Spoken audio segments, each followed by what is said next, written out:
My friends, we all know there's a lot of teachers in this hall, so we all know a lot about assignments. So, my friends, my siblings, do you understand our assignment? Are we going to go full throttle through November 5th? Are we going to shatter every record for voter turnout? And are we going to elect Kamala Harris as the next president of the United States? So, let me introduce one of our own members, Brittany Shoop, you do that, who's going to introduce the vice president.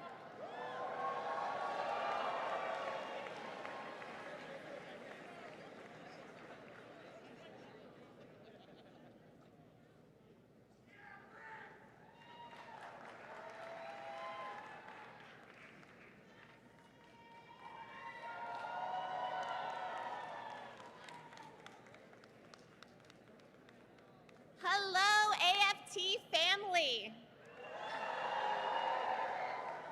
My name is Brittany Shoop. I'm a proud member of the Pittsburgh Federation of Teachers, Local 400. Now, I've only had 3 pinch me, I don't believe this is real moments in my life. One, when I was hired as a special education teacher in the Pittsburgh Public Schools, which has been my dream since I was a 3rd grader in the Pittsburgh Public Schools. 2, when my sweet, loving husband proposed on Christmas morning. And 3, these last 36 hours, when I found out I was going to introduce Vice President Harris. As a special education teacher, I had heard about the Public Service Loan Forgiveness Program.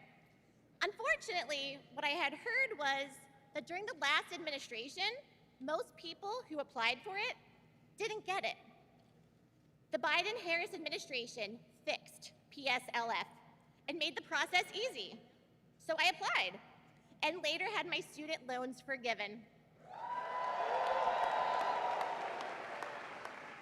This is a huge weight off my shoulders, and now I help my fellow teachers get the debt forgiveness they deserve. Vice President Harris fights for us. And as president, she will fight for a better life for all Americans. And now it is my honor to introduce the first woman to be elected Vice President of the United States, Kamala Harris.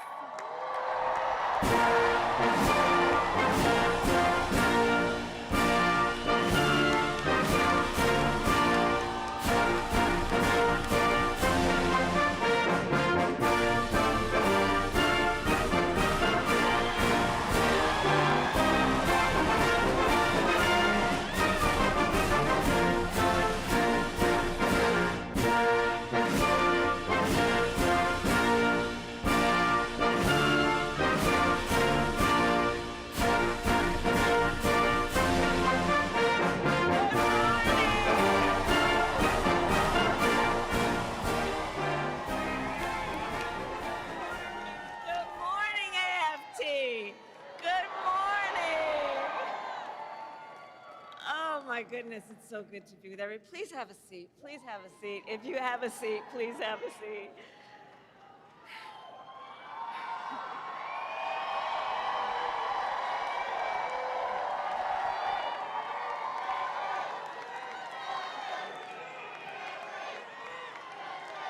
It is good to be in the House of Labor.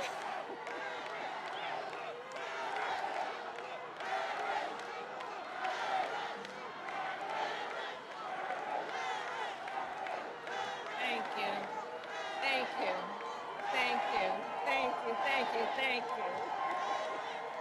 My goodness. Thank you, everybody. Thank you. Thank you. Oh, Oh, thank you all. Thank you so very much. Thank you. Can we hear it for Brittany, please?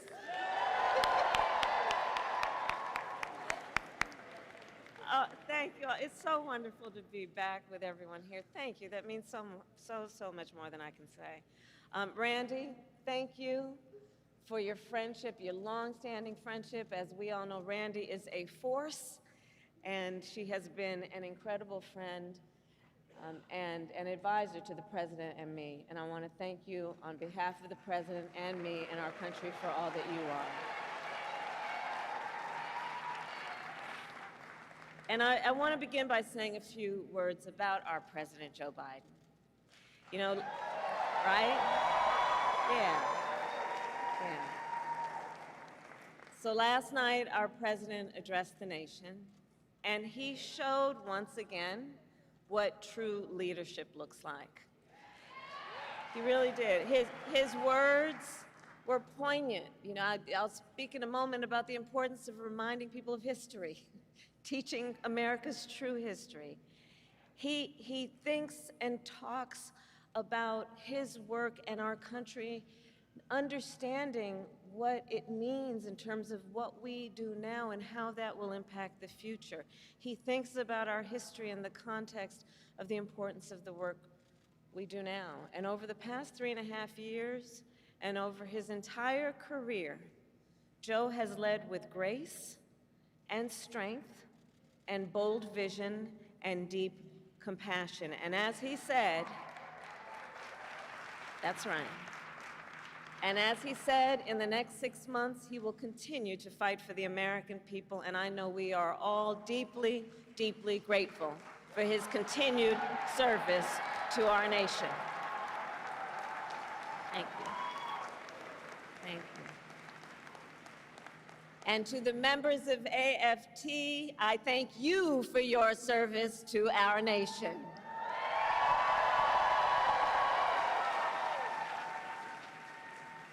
From the public service workers and higher education faculty to the school bus drivers and the custodians, to the school nurses and our teachers, you all do God's work educating our children, the whole ecosystem of who are AFT members.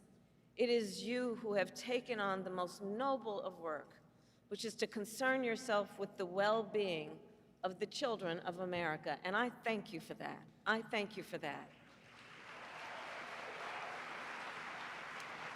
And I thank you also for your support over the years and for being the first union to endorse me this week.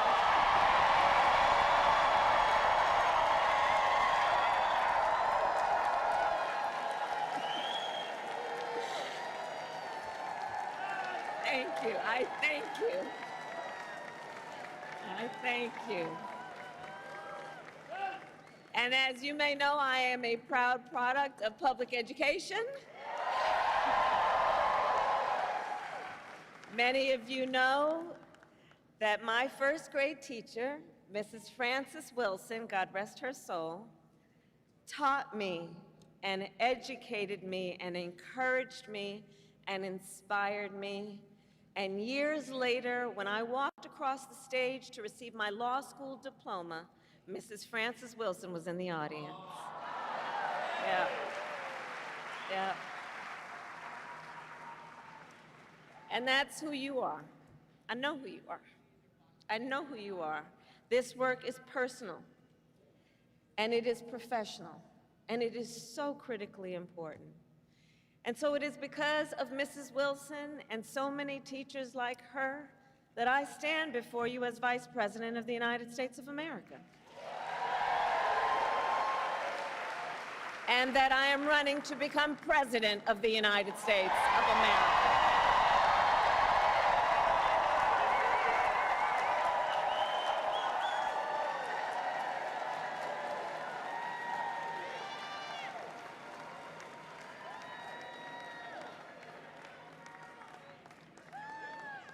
And what I know firsthand is that our teachers and all those who are here, all the members of AFT, I know that by nature, you are visionaries.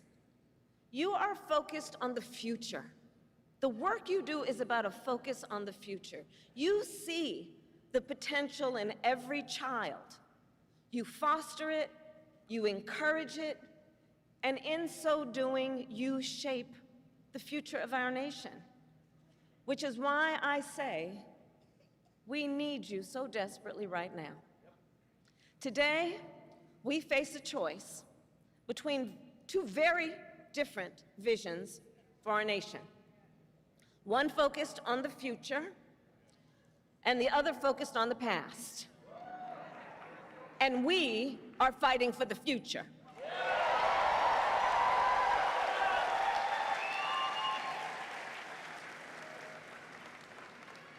And in our vision of the future, we see a place where every person has the opportunity not just to get by, but to get ahead. A future where no child has to grow up in poverty, where every senior can retire with dignity, and where every worker has the freedom to join a union.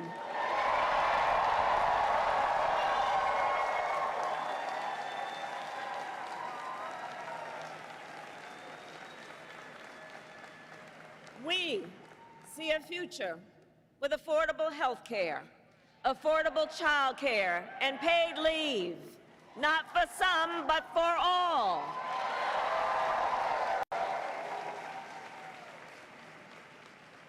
We see a future where every student has the support and the resources they need to thrive, and a future where no teacher has to struggle with the burden of student loan debt.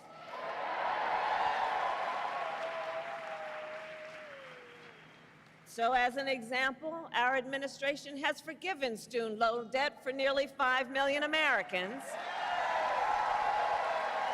and twice as much for our public servants, including our teachers. Teachers like Tanya Cabeza, who I met recently in Philadelphia. Tanya was first in her family to go to college, and she had been, like many, paying off her student loans for 20 years. And she told me, she was like, look, I at many times wondered, would I have to leave this profession I love to just be able to pay my bills? But I did it, but I didn't leave because I love what I do and I understand the importance. But making decisions then about what she could afford in terms of her daily obligations and dealing with these loans. And after 20 years, she still owed $40,000 in student loans. And we forgave it all.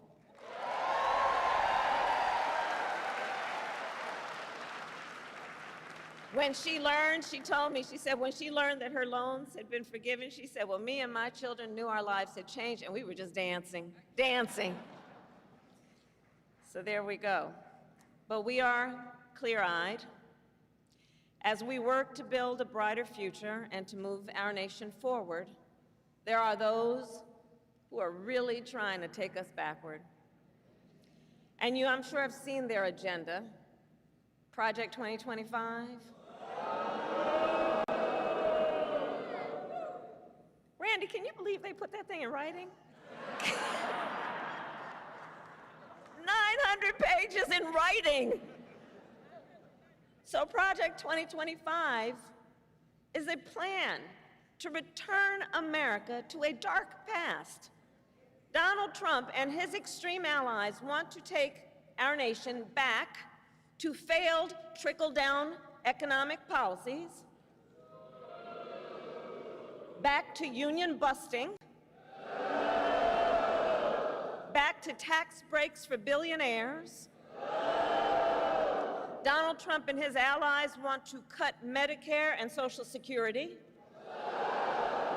to stop student loan forgiveness for teachers and other public servants. And I say to AFT, they even want to eliminate the Department of Education and end Head Start, which of course would take away preschool from hundreds of thousands of our children. He intends to give tax breaks to billionaires and big corporations and make working families foot the bill. And he intends to end the Affordable Care Act. Now think about that. To take us back to a time when insurance companies had the power to deny people with pre-existing conditions? Remember what that was like? Children with asthma, women who survived breast cancer, grandparents with diabetes. You know, America has tried these failed economic policies before, but we are not going back. We are not going back.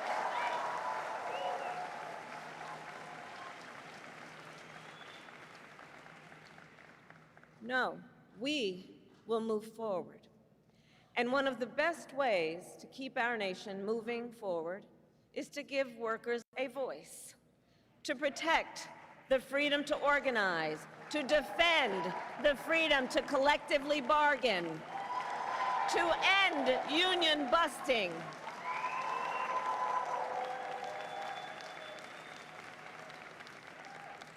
As head of the White House Labor Task Force, I have led our work to eliminate barriers to organizing in both public and private sectors, including for teachers. But there is more that we must do. President Joe Biden and I promised to sign the PRO Act into law, and I promise you I will keep that promise.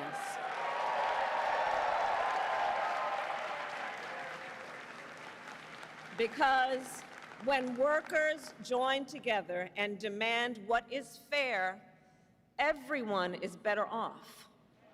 Understand, and I say this everywhere I go, understand, you may not be a union member, but you should thank unions, and I'm looking to the cameras in the back of the room. Not them, but the people who might be watching. You may not be a union member, but thank unions for the 5-day work week. For the 8-hour workday. Thank unions for sick leave and paid family leave and vacation time.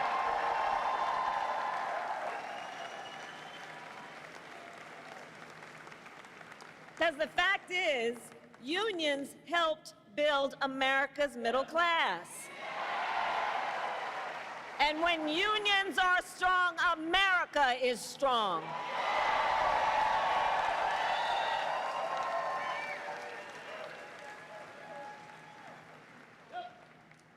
So AFT, ours is a fight for the future, and ours is a fight for freedom. In this moment across our nation, we witness a full-on attack on hard-won, hard-fought freedoms. While you teach students about democracy and representative government, extremists attack the sacred freedom to vote.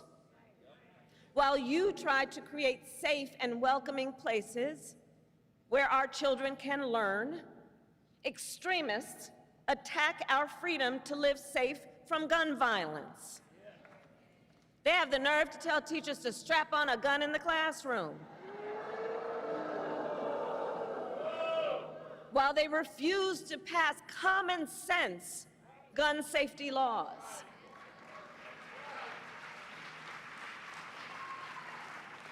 And while you teach students about our nation's past, these extremists attack the freedom to learn and acknowledge our nation's true and full history, including book bans.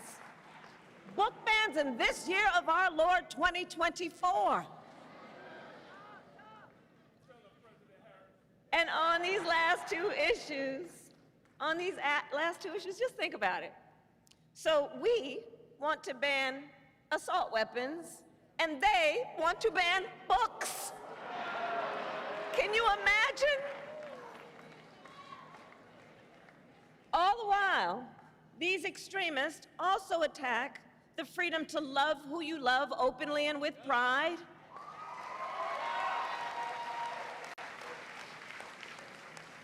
They pass so-called don't say gay laws. Now I have to tell you, so many of you may know, in 2004, on Valentine's Day weekend, I was one of the first elected officials in the country to perform same-sex marriages.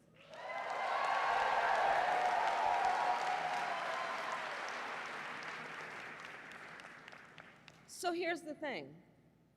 It pains me so to think 20 years later that there are some young teachers in their 20s who are afraid to put up a photograph of themselves and their partner for fear they could lose their job.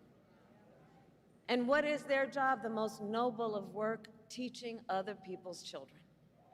And God knows we don't pay you enough as it is.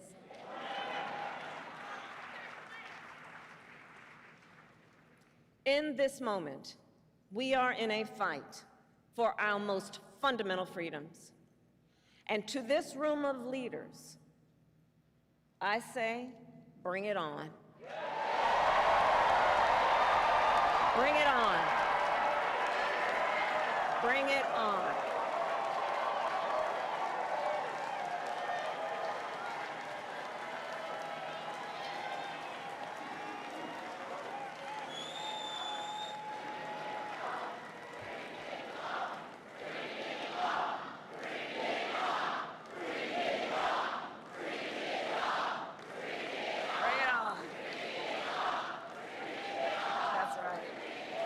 Because here's the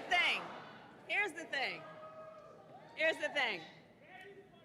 We believe in our country. We believe in its promise of freedom.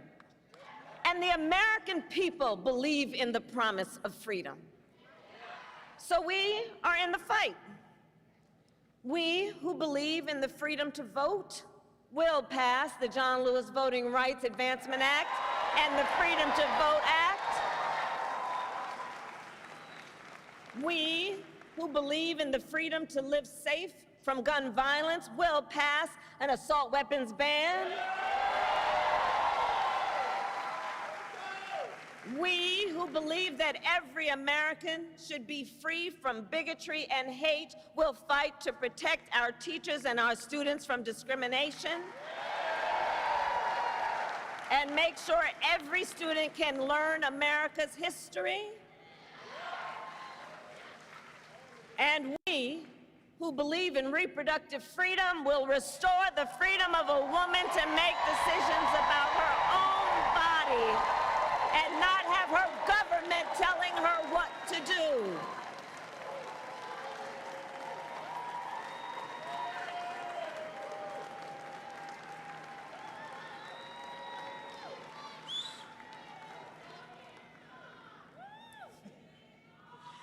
So AFT, that's right, bring it on. So ultimately, in this moment, I know we all know, we each in our country face a question. That question being, what kind of country do we want to live in? A country of freedom, compassion, and rule of law, or a country of chaos, fear, and hate? The beauty of our democracy is that we each have the power to answer that question when we vote. And when we vote, we make our voices heard. So today I ask you, AFT, are you ready to make your voices heard? Do we believe in freedom? Do we believe in opportunity? Do we believe in the promise of America? And are we ready to fight for it? And when we fight, we win. God bless you, and God bless the United States of America.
Kamala, I support you 100%.